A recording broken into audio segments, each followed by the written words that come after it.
جگری هر یک ما همه کسا سوزن. دوستان عزیز خوش آمده با پرامای افیری ما. چقدر که ما در نوار گفتیم همه شما را از انمی بیگه در آدرس برای اکا عبدالله جان улица Братславская 6 подъезд 4. انتظار ما بله. نگفتن اونا ولی دوام عکسی هست ای ماشین که موندگی برادر جان عزیز بین انشالله روز یعنی بگه جمعه شنبه یک شنبه ما خودمون همینجا داریم یک پیاله چای تاجیکی مورا بین خیلی انگروی تاجیکی خطی بسم الله الرحمن الرحیم بخیریم دیگه نمیتونم سلامت باشید. میگیریم بهتری میشه سخن با اکا عبدالله جان تیم السلام علیکم. میگه هر لقمه که میخوری بگو بسم الله، هر یک نفس فرو بری یا الله، هر کار که میکنی خدا خواهد گوی، کارت به رواج میشود انشاءالله. ما هم به نام خداوند بخشنده و مهربان میگیم و بعدا میگیم که السلام علیکم و رحمت الله و برکاته. وقتی که میگه که السلام برای شما خواهانیم سلامتی و رحمت و برکت الله را به هر اون نفرهایی که گوش به صدای ما دارن که ما رو تماشا میکنن به آنها خواهانیم. و امروز ما میزبان هستیم. دو نفری که در دو طرف من میبینین اینا مهمان هستن الحمدلله. یکی رحیم جان، یکی دیگر دلیر جان. این برادرای ما میباشن. برادران عزیز ما هم صاحب خونه را در بین گرفتیم که نگریزه همه کسا 76 نفر یا لایک را بچخیم برای دیگر نفرات در اومدن از صحبت شیرین ما از خانه گرمی ما و شما لذت برن. سخن نوبتی با قاری جان عزیز ما برادر قندی ما اکا دلیر جان خوش آمدی اکا دلیر جان. السلام علیکم. خداوند همه غریبا را در همین ملک غریب نگهبان باشم. انا عبدالله جان پگا اکثر حدودیست است. البته شما را در این دکان خوبصورانه انتظار هستیم. میگه تو هستم ای رفیق ندانی که کیستم، روز سراغ من آیی که من نیستم. این دنیا از زندان زندگی است، یک جور انوش کردم و عمر بگریستم. یا رب فقط درد دلم تو دانی، ای دوست ندانست که کیستم، روز سراغ من آیی که من نیستم. برای قدر پگه سراغ بیان که برادر جان ببینین فردا کی میدونه که در کی لگی جای. خدا همش برای گلبان باشه. هزار آمد اکا دلیر جان. دوستان عزیز از همه مینادار ماشاءالله بهترین 82 نفر در افرین 25 نفر لایک همون کسانی که ما را قدر میکنن نور دیده تاج سر ما هم نیز قدر میکنیم. سخن نوبتی را با اکا عبدالله جان میتیم. اکا عبدالله جان عزیز یک دو سوال دارم اکا عبدالله جان. اوید یک دو بعد مصرهای شیرین انشاءالله. ای در زبان جان مخیم اکا عبدالله گفتی 4 مستر شعر میشود. میگه طلبم زیاره مان است که غم جهان نبینید، دل رای کلفت ندانید، دل خونچکان نبینید. با امید روزگاران ضرر به جان نبینید، به جمال نوبهارتان نفس خزان نبینید. بگذار که هر کجای هستید، خود در غریبی، خود در وطن، خود در کجایی که باشید، نفس تازه با یاد الله و ذکر از او باشد که تنتان صحت باشد. آرزوی دیرینه ما هم همینه که سلامتی، سلامتی و باز هم سلامتی. ای هزار آمد اکا جان عزیز ما. یک دو سوال میتیم اکا عبدالله و اینچنین بنده ما رحیم جان ده نوار نوبتی پرتفتیم. بسیار برادرها هزار احمد هفته گذشته در دکان ما بسیار مهمان شدن. نفرانی که در افیر باشن خدمت رسانی ما و معامله ما شیشتن چایخری ما را میدونن چه ما یک کلبه داریم برای همه یک این برادر جان ها. بله. بسیاریات گفتن که هزار احمد گپ ندارم ما از زمین تا آسمان می ندارم. بعضی نفرها پیدا شدن میگن که همه کاری خیرم بیزنس کردین شما هر دت شیطانین. برادر جان ما به همت مینداری بیان میکنم لیک یک چیز عید مونده براریم که ما همه غریبی کارکنی اومدگیم. کار خوب میشوه بعد از همین سبب برادر جان همه وقت کاری خوب هم میکنیم. این برای زندگی ما پیش رفتن ای برادر جان قندم برای همه کسا لایک بزنین. سخن نوبتی را با اکا عبدالله جان میتونم. بله برادر جان چه خیلی که در بالا قید کردن برادرم هر اون نفرهایی که الحمدلله آمدن به دکان ما اگر که خوب باشه یا که بد باشه در زیر کامنتر نویسن الحمدلله ما حتما که میخونیم.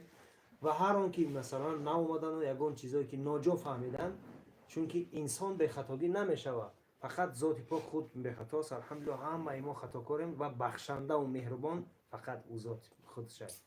با همون خاطر یگان خطاگی، یگان لغزش در سخن، یگان در کارها، در کارگرها یگان خطاگی شده باشه حتما که در زیر کامنتر بنویسین.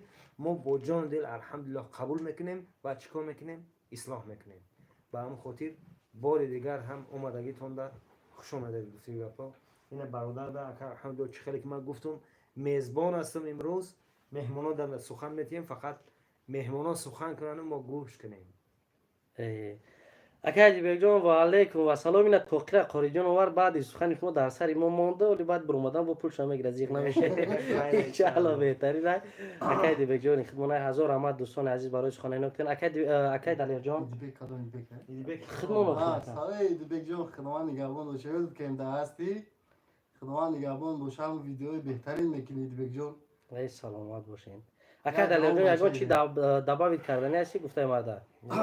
بله خیلی همه وقت هر کس گفتی گفت و بیدید کردن نمیتونی لیکن من انشالله رحمان ای انسانایی که یعنی که اگر بلوگر بگیم مثال بیگ جان میشناسم و اکای عبدالله میشناسم انشالله رحمان در طولی که 2 سال شناسم یگان کمودی انشالله دگی نیستم لیکن خیلی برادرایی که هستن که گپای پست و بلند می نویسم و یا چشم قد دگی نیستم یک بار بیان انشالله رحمان ببینن در پیشی کادر قاری جان هسته انشالله رحمان یک انسانی هست که نور علی نوره خدا خواهد خیلی آدمایی که نگاتیو می نویسن هیچ گم نداره خدا خواهد در همه جای میگن جنگل از خوب و خرس خالی نیست هیچ گم نداره برای هم قدر اکا جان خفه نمیشه نه خیر ان شاء الله هیچ گم نداره ان شاء او یک الله بار برادر جان شتاگی بدیم درباره همین مصرع ها برای ادب.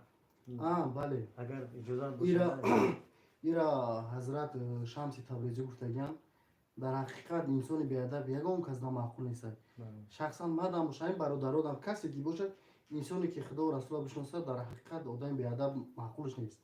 حضرت در این باره میگه که میگن نزد ارباب هنر مایه ایمان ادب است ماجرم پیشه مردان سخندان ادب است آدمیزاد گر بی ادب است وی آدم نیست فرق بین آدم و حیوان خود ادب است سوال کردم از عقل سرم بگو که ایمان چیست عقل سرم با گوش دلم گفت که ایمان ادب است سیر کردم کتاب کلام الله را یعنی که کتاب قرآن میگه حضرت خواندم میگه ده ایمی سخن الفش میگه ایمی حرف الفش تا به آخرش خواندم میگه همش ای ادب عبارت ای برای همین قدر انسانی که بی ادب هیچ گپ نداره قطعی انسانا خداحافظی میکنیم دیگه هیچ شما میگوید خدا خواهد انشالله انسانایی که انشالله ما باور دارم در ایفیری ماما رحیم جان میدونه همش انسانایی که دستگیری رحیم جان میکنن مردمی نیازمندی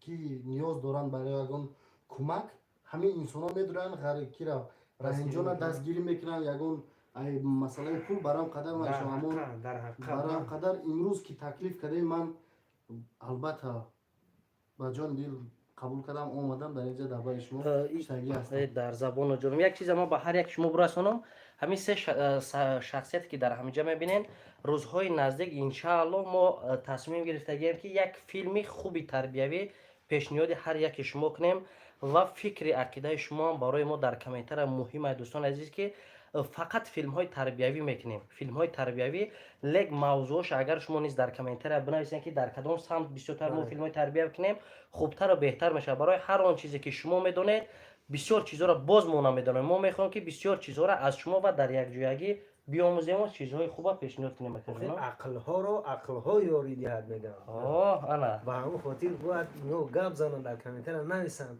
گفتم که در قبل که خطاگی ما را بنویسین بنده به خطا نمیشود اگه انشالله نیت ما هم همیه که فیلم تربیه را اگه عقیده ما همیه که اولش میگم نشان تیم انا بعدا بعد زیر کامنتر خطاگیاشون که در کدام مسئله ها بکنیم آینده ده با انشالله خیلی یک چیز را بنویسن که همه برادرها فکرشون نویسن که روزیان ما فیلم تربیوی ثبت نمیونی انا ایش خوبه یا مقصد کسی که روزی باشه و کسی که روزی نباشه کامنتر نویسم بخشش رنجو میخونین که اون یگون سوال گفتیستم نویسگی که دلیر بگو علی جان 87 740 چی میگه برا سلام خودش میدونه عبدالله که سلامش بگو خودش میدونه کی میشناسیش کسی کدام برادرش سلام مرا السلام علیکم خوبی سلامتی خوبه چی حال داری چیکار کردی کارو برات سوزه اکی رحیم الحمدلله میشوین قطعی برادرها کسانی که میخوان از انم خیلی سخنای شیرین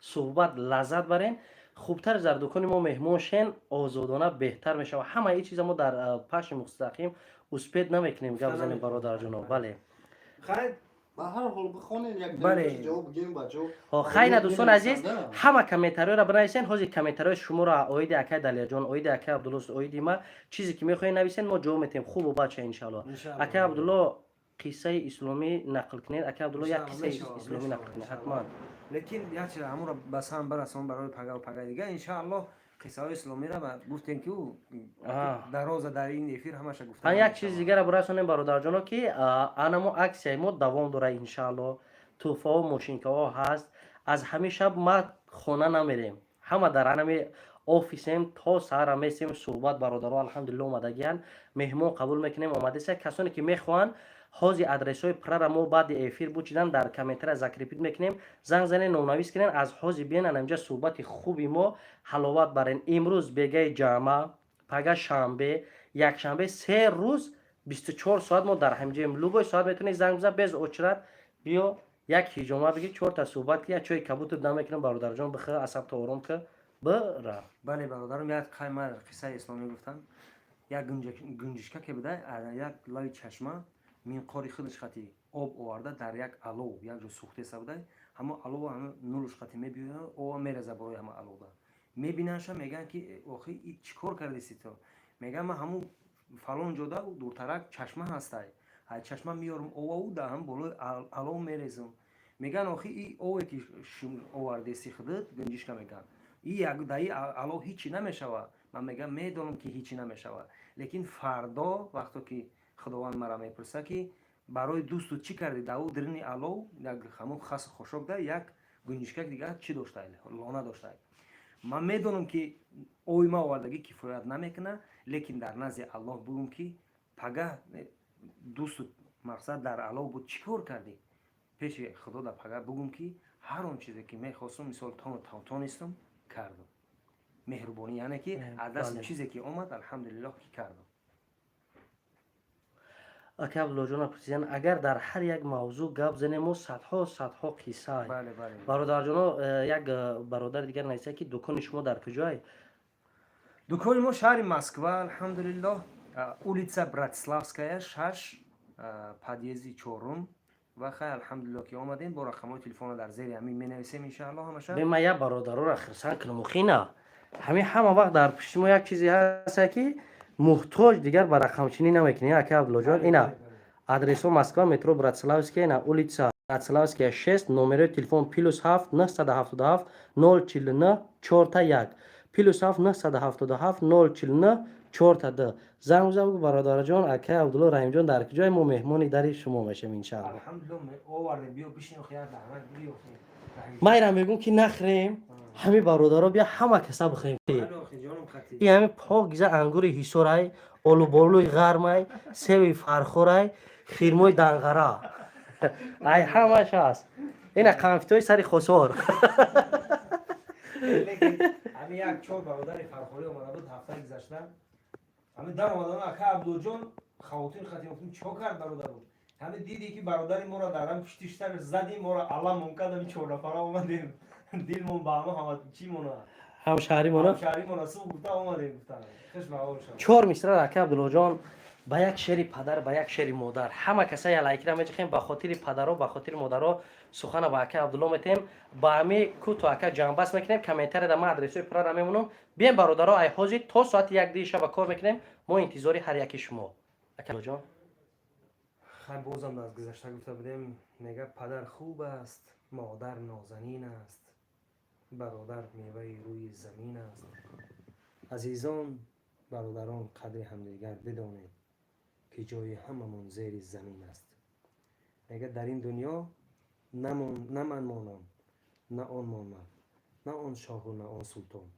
بماند یک مهر و محبت خوبی انسان ماشاءالله میگه چی بگم هیچی نه برادر بذار لایک صد کم و انتظاری هر یک شما که دلار جان در آخر یگان چیز دیگر خوش کردنی هستی بله من هم یک چیز در مسئله مردی گفتنیم ده بازی نه هر اون مرد گناه خچه بکرده گرفته میتونه ده یا که میگه مایل من خطا کردم گفتگی گپ هر کس کرده نمیتونه گفته نمیتونه بله نمیگه اگر بگویش که تو خطا کردی میگه نه من راست میگم من خطا نکردم نه که یک چیز خاکساری اکا عبدالله را ببینین که همه انسان خودش به گردن میگیره که ها ما خیلی خطا میکنیم یا که نمیکنیم، شما بیاین در اینجا ما را بگین در کامنت‌ها بنویسین. گفته این یک نشانه مردی و خاکساری نشان میده ده.